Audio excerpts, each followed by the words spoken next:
Tingkat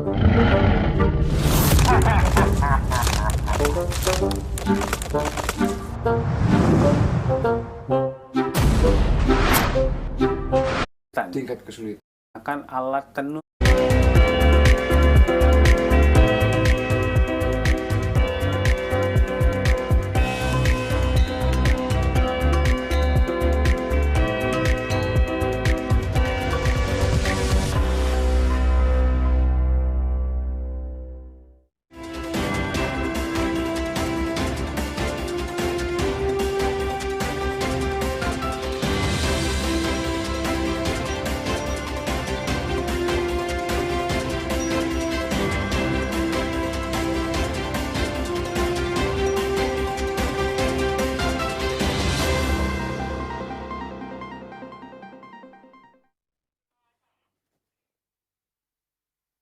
Halo, Assalamualaikum warahmatullahi wabarakatuh. Selamat siang dan selamat sejahtera pemirsa.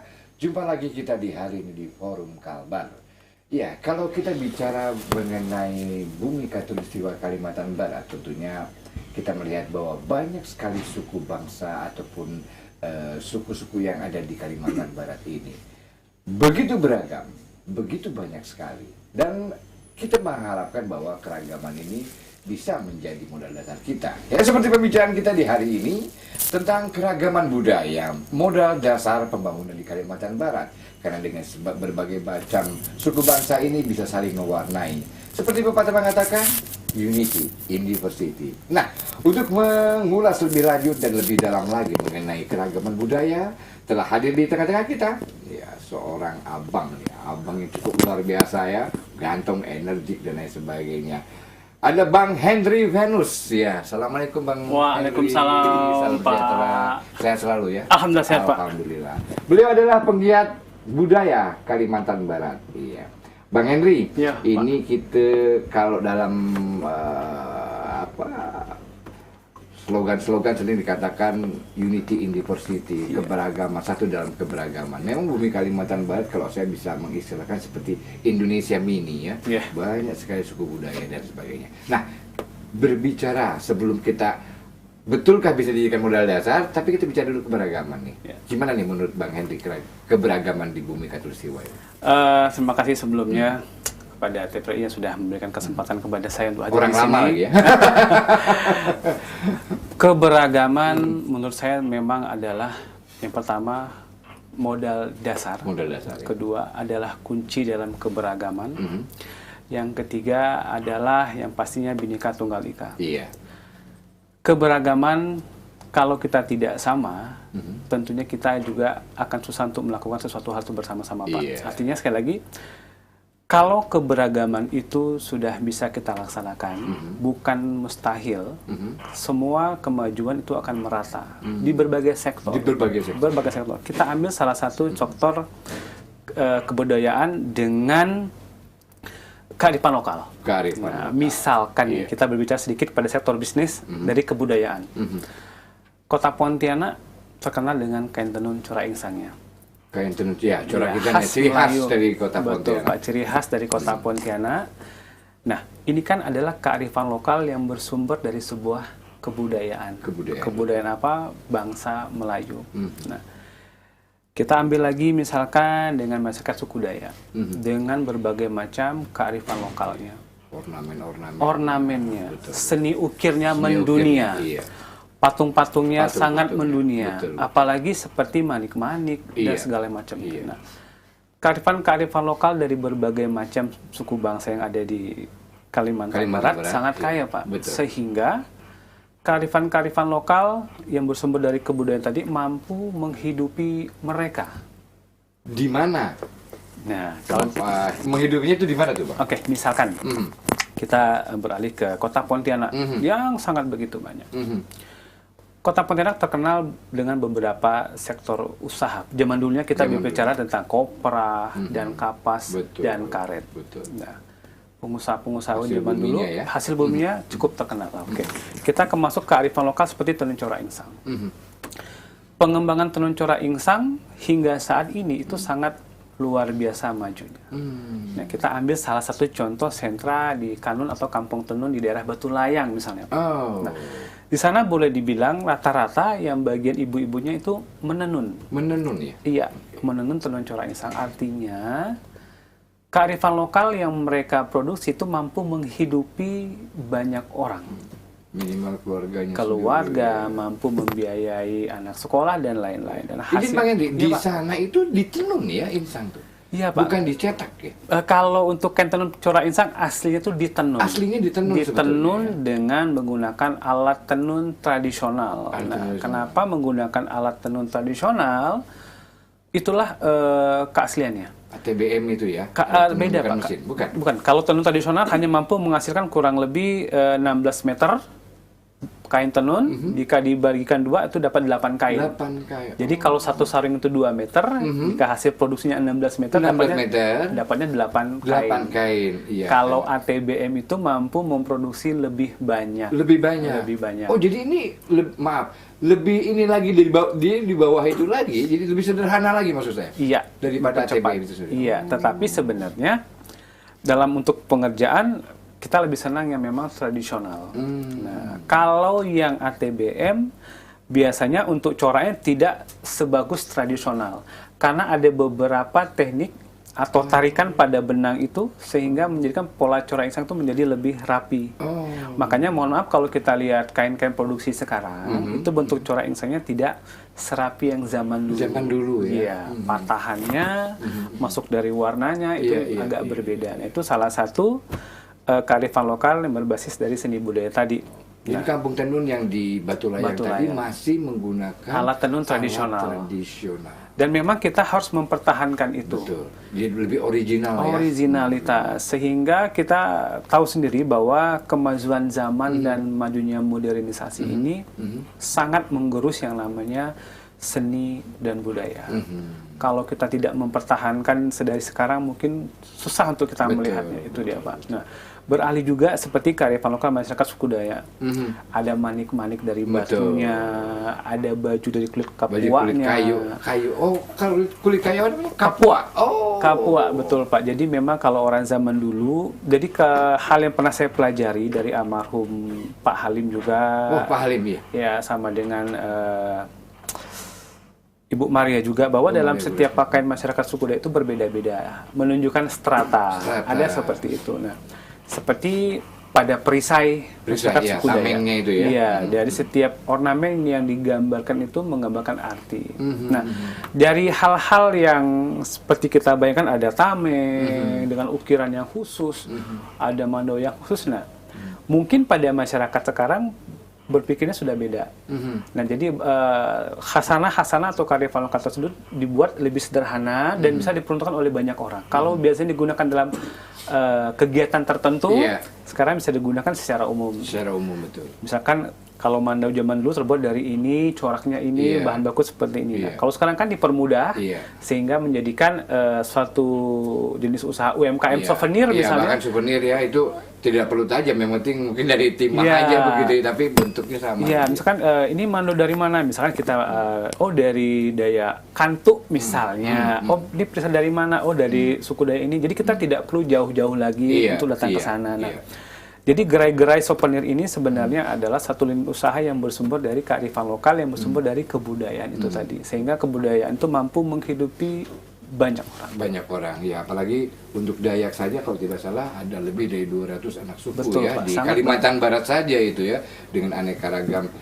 Dan itu dari sisi kebudayaannya, dari sisi kerajinan bisa menjadi industri kreatif yang bisa menghidupi dan kemudian punya ciri khas. Artinya walaupun mungkin dalam tanda kutip ya, kalau mahal murah adalah relatif ya, tetapi ada keunikannya itu sendiri ya. Iya, betul Pak. Hendri, ya. Biasanya mahal atau tidaknya terletak dari bahan baku yang digunakan dan prosesnya mungkin ya. Proses pengerjaan serta tingkat kesulitan. Tingkat kesulitan. Yang paling akhir ada finishing. Finishing. Apa tuh finishing? Nah, saya belum paham kalau yang penyempurnaan dalam bahasa Melayunya.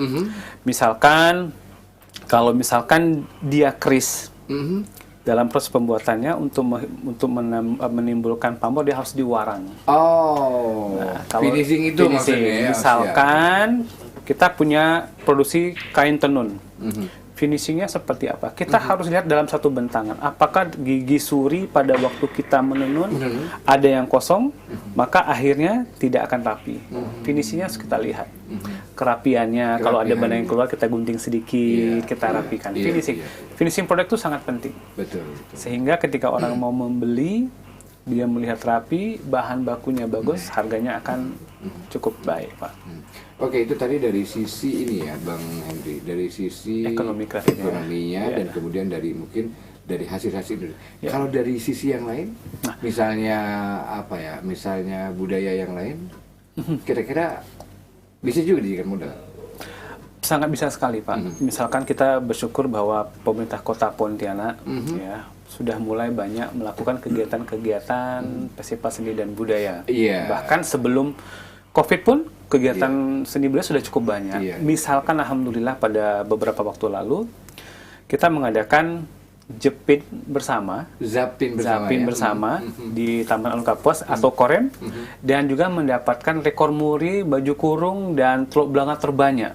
Baju kurung dan teluk belanga terbanyak pesertanya. Dan juga pemakaian corak insang. Jadi kegiatan-kegiatan yang bersifat kebudayaan itu juga bisa mendatangkan prestasi seperti itu. Jadi bisa dibuat event-event hiburan ya untuk mendatangkan wisatawan. Betul. Karena kegiatan-kegiatan yang bersifat kedaerahan, kalau saya boleh berpendapat secara pribadi, mungkin di setiap daerah tidak sebanyak yang ada di Kota Pontianak. Kita bisa mengadakan misalkan Pemkot, misalkan alat pengantin itu kan termasuk dari kegiatan Pemkot. Iya. Nah, yang bisa dilihat oleh masyarakat kota sendiri atau tamu-tamu dari luar, atau pawai keanekaragaman yang pernah dilaksanakan, mohon maaf, di Gajah Mada di depan kantor. Yang ditutup jalan pawai di situ ya. Bermacam-macam bagai masyarakat suku yang dari Kalbar, baik Melayu, Jawa juga masyarakat Cina, masyarakat suku Madura, Dayak, Bugis, semuanya bersatu, tidak ada lagi perbedaan. Jadi kegiatan-kegiatan yang bersifat kebudayaan diangkat dalam suatu proyek dengan tema yang baik, tentunya kan merangkul semua lini masyarakat suku yang ada, Pak. Bayangkan kita bisa melihat semuanya bertanja, ada yang memakai baju Dayak segala macam. Jadi memang indahnya keberagaman seperti itu, Pak. Saling mewarnai ya. Saling mewarnai. Dan dibuat sebuah event aja cukup. Kalau bisa dibuat event tahunan ya. Pak. Bukan hanya mungkin tadi Zapin mungkin sudah tahunan ya, Pak. Acara ulang tahun Kota Pontianak. Mungkin acara-acara yang lain juga bisa dijadikan sebagai itu ya. Insya Allah sebenarnya bisa, Pak. Banyak sekali. Misalkan kegiatan kuliner. Kuliner khusus masakan Melayu tempo dulu seperti apa sih? Cara penyajian. Kalau orang bilang ada beberapa kalimat yang pernah saya dengar, ada saprahan, ada makan behidang. Makan behidang? Saprahan. Kalau saprahan saya sudah tahu nih. Makan begitu. Makan behidang itu maksudnya gimana? Makan behidang itu kurang lebih seperti saprahan juga. Bedanya? Makan bersama. Di lantai, tetapi penyajiannya itu cukup lengkap dengan menggunakan pahar sebagai alas buahnya. Pahar itu seperti baki dari perak atau kuningan. Nah, makanan itu dihidang di atasnya. Lengkap dengan kuningan, tempat cuci tangannya. Jadi makan behidang itu rata-rata digunakan rata-rata Melayu-Melayu bangsawan tempo dulu. Untuk menghidangkan tamu. Iya, kalau bersaprah itu kita makan bersama dalam satu kegiatan. Sebenarnya makan bersaprah juga. Mungkin waktu saya masih kecil-kecil atau bapak atau kecil-kecil pernah melakukan hal makan bersaprah tanpa kita sadari. Apa tuh? Makan di lantai sama ibu, bapak. Sebenarnya sama. Ya, betul. Cuman hanya bedanya dalam satu event itu dikemas dengan model yang berbeda. Karena lebih menarik. Karena kita makannya tidak ramai, ya terdiri dari beberapa orang di rumah. Tapi kalau kita dalam kondisi tamu-tamu yang ramai, kegiatan yang ramai otomatis dilakukan dengan cara yang lebih baik. Artinya duduk dengan ramai, dengan rapi, karena yang selama ini kita lihat makan bersama itu kan selalu ramai. Betul. Nah, padahal kalau menurut saya pribadi, mohon maaf kalau saya salah, bahwa kegiatan kita sehari-hari pun makan bareng di lantai juga hal yang sama. Ya. Nah, tapi sekali lagi ada juga makan bersapra, ada juga makan behidang. Sebenarnya sama, tetapi sedikit ada perbedaan cara penyajiannya seperti itu, Pak.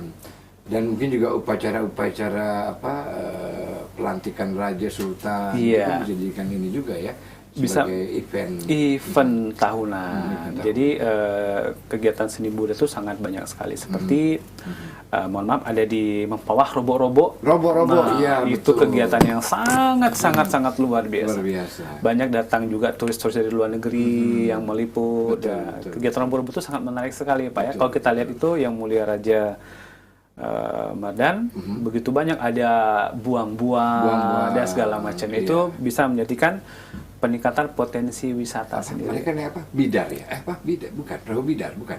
Kata Kalau di kita perahu apa? sih. Ranca kuning ya. Ada sampai perahu bidar. Perahu bidar ya? Iya. Ya kan naik mereka keliling Iya. menyapa masyarakatnya. Menyapa masyarakat. Nah, itu kan suatu hal yang sangat menarik. Belum makan di luar kan kalau tidak salah robo-robo Iya, itu makan di luar. Hampir sama Saprahan juga. Sama, Pak. Kalau di Kota Pontianak yang saya lihat ya dari medsos, tuh teman saya juga pernah mengikuti di Kampung Bansir Jalan Imam Bonjol, rata-rata warga masyarakat Masih ya. bersapra itu di dalam gang ramai-ramai. Oh, ditutup gangnya makan sama-sama Makan di luar ramai-ramai. ya. Jadi indahnya keberagaman seperti itu, Pak. Kebudayaan itu merangkul semua lini. Iya. Tidak ada perbedaan. Ya artinya di samping kita melestarikan budaya Saprahan itu sendiri, sambil juga memperkenalkan yang namanya kuliner tradisional. Kuliner ya. tradisional. Iya. Jangan kita hanya tahu saya misalnya, oh bingke berendam ya gitu. Padahal masih banyak ya. Masih Asam banyak. pedas. Masa pedas. Misalkan ada satu minuman, namanya Laksamana Mengamuk. Waduh, ini baru dengar saya ini. Laksamana mengamuk. Apa itu? Nah, jadi seperti minuman itu mereka ada pakai agar-agar, Oh. ada pakai gula merah kalau salah saya. Dan saya pernah mencoba satu kali dulu, sudah lama sekali. Saya tanya ini menunya apa, namanya Laksamana Mengamuk. Dan sekian waktu tahun berlalu saya juga pernah dikasih buku. Buku itu pernah dibuat oleh almarhum Ibu Aspar Aswin. Dan mereka mengupas tentang makanan-makanan tradisional, termasuklah menu minuman yang tadi itu, Pak. Iya, oke, tadi Laksamana Mengamuk itu seperti apa dan bagaimana? Belum lagi nanti orang bilang, kok ada makanan berendam juga, bingke berendam, Bingke gitu berendam. kan? Belum lagi macam-macam lah. Nah, ini kita Bang Henry, Iya, Pak. kita akan kupas ini. Insya Allah. Tapi selepas yang satu ini dulu.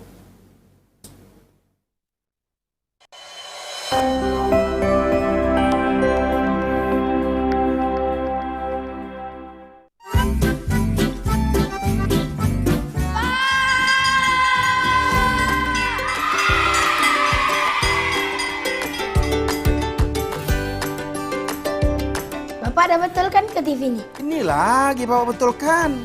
Sekarang kan dah siaran TV digital. Makanya Bapak beli set-top box. Ah, kan? Bersih gambarnya, jernih suaranya. Apa ceweknya itu ya Pak ya? Laki-lakinya itu garang benar. Apa yang ditonton dua beranak nih? Nah, kita nonton sama-sama, Mak. Dah, bapak dia, siaran ini tak bagus. Dah, sekarang kita ganti dengan siaran yang sehat dan bermanfaat ya. Ah iya ya Mak ya, bagus kami nonton ini ya. Jika temukan tayangan yang tidak pantas, laporkan.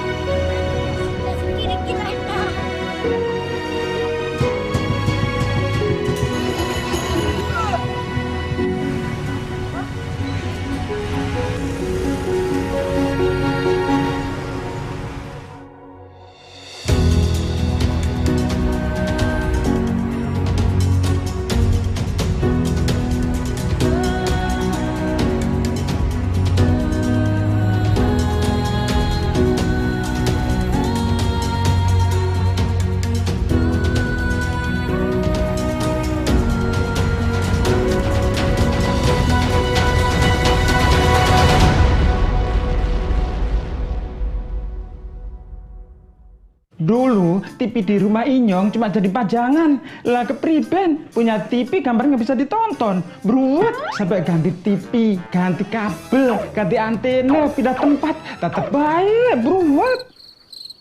Maring sekarang sejak Inyong pakai TV digital, di rumah Inyong jadi rame terus. Gambar TV nggak semutan, suara jernih, celing. Pasangnya gampang, nggak pakai ribet. Ayo pakai TV digital aja kelalen, pasti celing.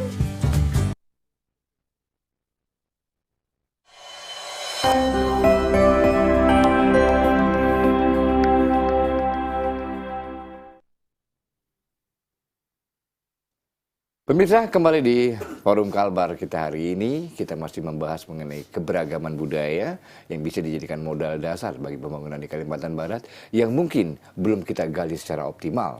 Ternyata Bang Henry tadi sudah mengatakan juga, ada minuman Laksamana mengamuk, luar biasa.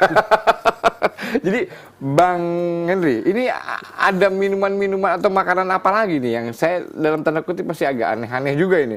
Laksamana mengamuk, itu rasanya macam mana? Memang mengamuk di lidah, di mulut tuh bagaimana itu? Rasanya enak dan khas. Jadi saya tidak bisa menjelaskan apa rasanya, tapi yang coba dah kalau mau. Rasa. Ada yang jual enggak ini? Kayaknya belum ada. Belum ada. Nah, ini boleh merupakan salah satu potensi ya. Iya. Bisa dijadikan sebagai salah satu potensi sumber untuk kita membuat minuman khas ya. Betul, Pak. Jadi mungkin selama ini kita hanya mengenal, mohon maaf, lidah buaya atau air serba. Iya, air pengusir ya. Air pengusir. Karena terakhir dikasih. Nah, ternyata ada beberapa minuman, salah satunya Laksamana mengamuk. Jadi kalau orang bertanya, tahu dari mana? Nanti sok tahu pula. Iya, itu betul. pertanyaan yang sering Betul, diberikan. pastinya gitu. Apalagi awak masih muda ini. Tahu apa? Jadi kebetulan saya pernah dikasih buku, itu terbitan Dekanasda Provinsi Kalimantan Barat pada masa Ibu Aspar Aswin. Ibu Aspar almarhum. Aswin, oke. Nah, beliau juga mencetak buku masakan khas Kalimantan Barat, kulinernya Pak. Kuliner khas Kalimantan Barat. Berarti sekitar berapa puluh tahun yang lalu itu ya? Iya, jadi mungkin masakan-masakan yang secara umum yang lama itu sudah tidak terdengar lagi, Pak. Mungkin di masa beliau dulu, beliau aktif tentang kuliner sehingga dibuatlah buku. Dibuat bukunya justru dan ya? saya masih simpan satu. Dan minuman itu pernah saya rasakan satu kali dulu, itu pun sudah lama, saya masih SMP. Iya, nah, kebetulan dapat bukunya, kayaknya ini pernah yang pernah dalam saya buku, rasakan, iya. ternyata resepnya ada. Resepnya ada. Artinya potensi budaya melalui kearifan lokal dari sektor kuliner itu sangat luar biasa sekali. Luar biasa, apalagi kita memang hobi makan ya. Hobi makan. Dan kalau tidak salah juga Kalimantan Barat itu 2 kota dijadikan sebagai salah satu sumber pembuatan film yang tentang kuliner itu di Indonesia Iya, kan. betul, Dari 4 Pak. kota, 2 kota Pontianak dan Singkawang kalau tidak Yang salah. dipilih pada waktu itu, Iya. betul. Artinya dia tidak asal pilih dong kalau bukan kota ini atau daerah ini memang istilahnya surganya kuliner. Betul. Nah, Iya. patut kita ketahui juga bahwa pendapatan paling besar itu kan di sektor kuliner, Pak. Betul. Dari Selama pajak, masih ada manusia masih hobi makan, tetap makan. Nggak ada matinya gitu. Betul, Pak. Jadi sektor pendapatan daerah kuliner menurut saya itu paling besar. Apalagi sekarang begitu banyak warung kopi yang ada. Betul. Nah, kita contoh lagi kembali ke kuliner tradisional. Misalkan zaman dulu orang hanya punya kue bingke. Ya, kue bingke. Lalu dalam satu frase atau waktu berubah menjadi bingke labu, Iya. bingke Keju, dengan keju, coklat, daging. Nah, artinya kan perkembangan dunia usaha Ada khususnya di- diversifikasi, Betul. dikembangkan. ada yang namanya kue mereke, Apalagi tuh? seperti kue kering yang digoreng. Oh, mereka. Jadi memang banyak sekali, Pak, asalkan memang dikemas dengan baik. Dan sekali lagi, kebudayaan melahirkan banyak kearifan lokal. Kearifan lokal juga banyak memberikan kehidupan kepada masyarakatnya. Ini harusnya dikembangkan dan ditularkan kepada kalangan muda ya, Bang Harus, Hendy, Pak, ya? karena di masa sekarang ini, terus terang, kalau saya melihat dari media sosial khususnya, Iya. kaula muda kita ini, anak muda sekarang ini sangat aktif bermedsos. Pengen tahu gitu ya. Pengen tahu, dia akan tahu. Sehingga banyak anak-anak muda sekarang yang hidupnya, mohon maaf, sukses melalui media sosial. Influencer, jadi YouTuber dan lain sebagainya ya. Menjadi, misalkan dia menjadi narasumber, atau dia katakan kalau kita dalam memberikan seminar, dia moderatornya atau segala macamnya. Jadi memang pertama, medsos juga harus bisa kita gunakan sebaik-baiknya dalam pengembangan usaha sektor turunan daripada seni dan budaya atau kearifan lokal. Artinya Bang Henry, kalau saya lihat, jadi bukan hanya makanan itu sotong pangkong, terus kemudian mungkin bingke tadi, ternyata masih ada juga makanan-makanan lain yang bisa dijadikan sebagai buah tangan mereka pada saat mereka datang ke sini ya. Iya Pak, sebenarnya banyak. Kita ambil contoh aloe vera, Iya. itu kan sudah sangat mendunia. Iya. Nah, kita patut berbangga hati tentang aloe vera yang ada di Kalimantan Barat. Iya, betul. Nah, saya dulu ketika waktu masih jadi bujang dare dulu Pak, pernah dikirim pameran ke Jakarta. Kita pamerkanlah pelepah daripada lidah buaya aloe vera. Lidah buaya, iya betul. Orang Jakarta pada terkejut. Kenapa? Besar. Dia melihat lidah buaya itu hampir 1 meter Iya, atau betul. kurang lebih. Iya, iya. Berarti 1 kilo lebih lagi. Iya. Sedangkan aloe vera yang tumbuh di Pulau Jawa, mohon maaf kalau saya salah, Iya. ya, itu kecil-kecil. Memang. Sehingga ya kita patut berbangga. Iya. Tanah kita ini memang subur sebenarnya. Iya.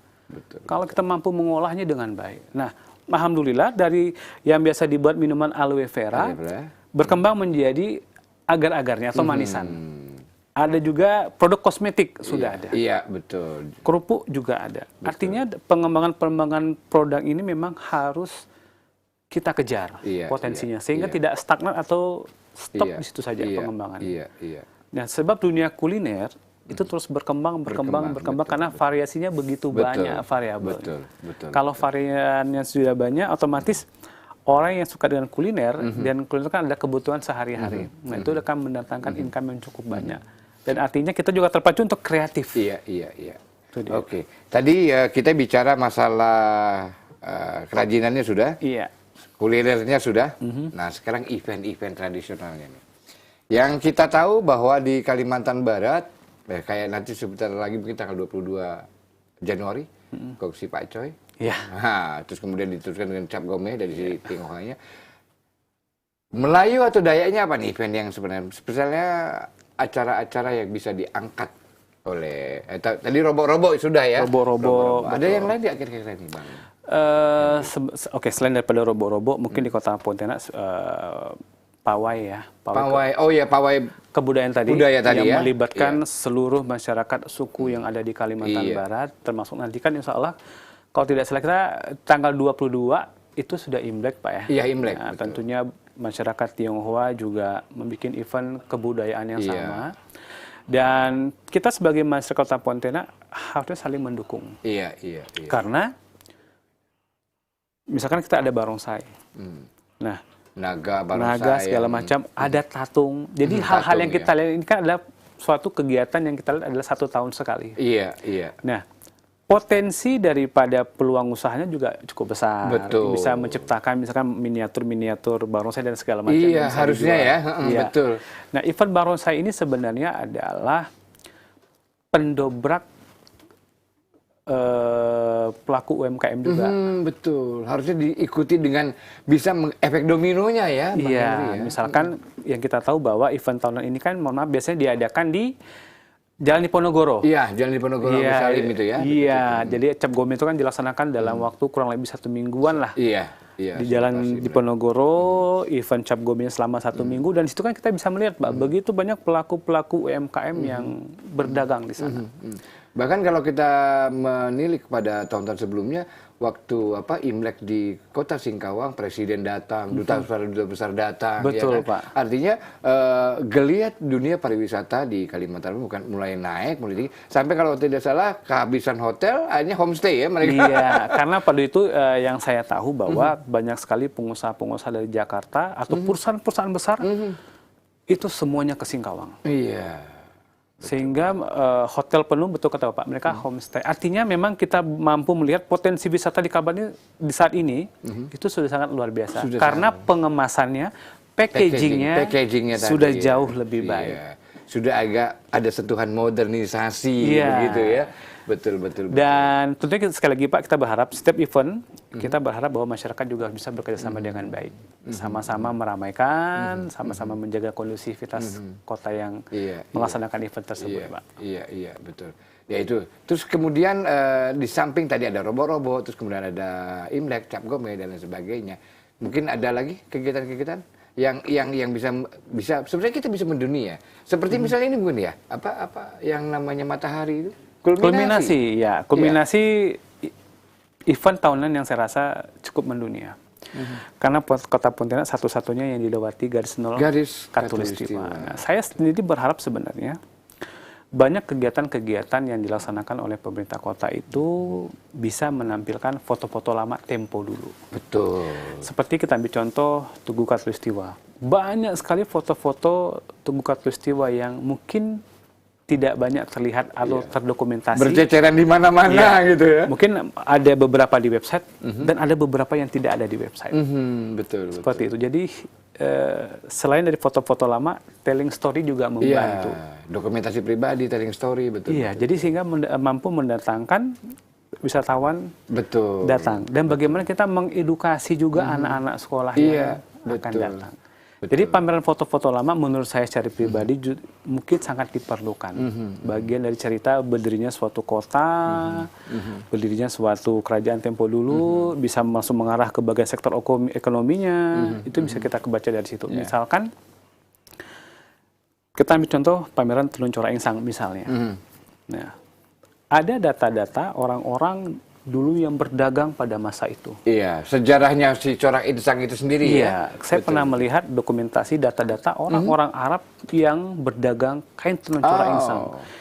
Namanya si ini, bin ini, berdagang di ini, pajaknya sekian gulden, penagih pajaknya ini. Lalu yang bertanggung jawab adalah kapiten orang Arab Omar Isa At-Tamimi. Umar Isa di Kalimantan Barat. Di kota Pontianak. Di kota Pontianak.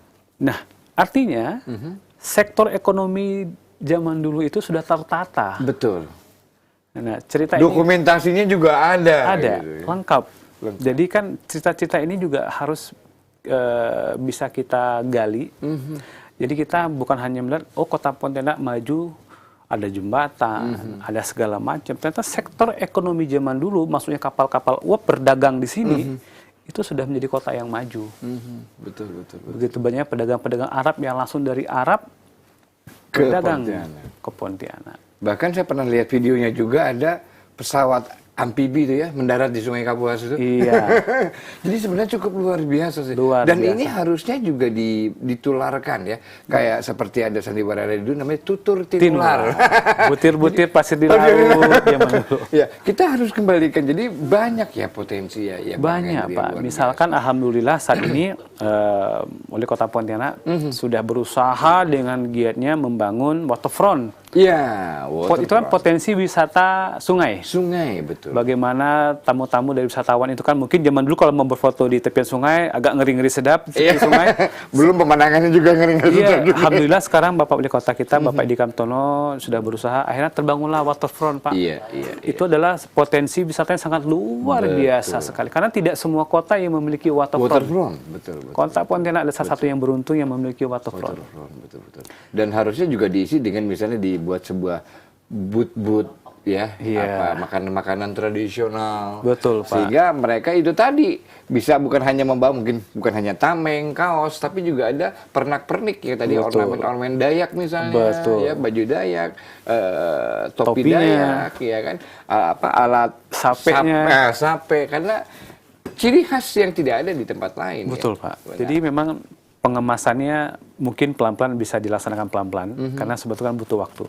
Tapi sekali lagi kita bersyukur dengan adanya waterfront ini bisa mendongkrak kemajuan pariwisata. Nah, jadi selain waterfront, kita bisa melihat orang menenun. Nah, ada juga di daerah Kampung Arang, kalau tidak saya ada juga pengrajin Dayak namanya Bang Mara. Dia juga bisa membuat patung, kebudayaan masyarakat, kebudayaan masyarakat suku Dayak, buat sape, buat patung dan segala macamnya. Jadi mungkin saya berharap ke depannya bahwa penggiat-penggiat seni budaya seperti mereka itu diberikan wadah atau bisa bekerja sama dengan beberapa instansi atau tour guide. Misalkan dari Pontianak, tour guide-nya kita kemana? Wah, ya kalau ingin melihat pemahat, yuk kita ke sini.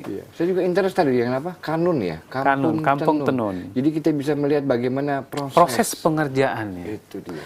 Jadi bagaimana proses kain tenun itu kita pintal benangnya, kalau kita mau ambil corak, benangnya kita ikat.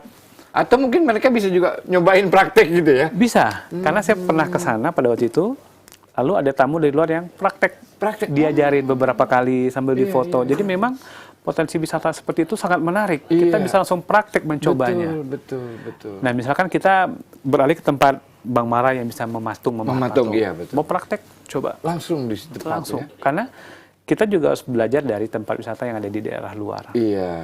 Bagaimana kalau kita mau praktek kuliner, tempatnya ada, misalnya kita mau belajar menenun, ada, Iya, kita bisa iya. melihat proses menenun seperti apa dan segala macam. Iya. Jadi potensi wisata melalui kebudayaan tadi itu sangat luar biasa sekali. Oke, tadi dari kerajinannya sudah, dari eventnya sudah, sekarang dari orangnya dengan keberagaman. Ya, suku Dayak dengan karakternya, Iya. suku Melayu dengan karakternya, mungkin ada suku Jawa, Sunda dengan karakternya. Ini juga bisa menjadi modal nggak nih Bang, kira-kira dengan adanya? Sangat bisa sekali. Sangat Pak. bisa sekali. Sangat bisa sekali. Karena berbagai macam karakter ini, pertama, masyarakat suku Dayak, masyarakat bangsa Melayu, dan lain-lain kan memiliki karakter yang berbeda. Tetapi sebenarnya kuncinya itulah dia.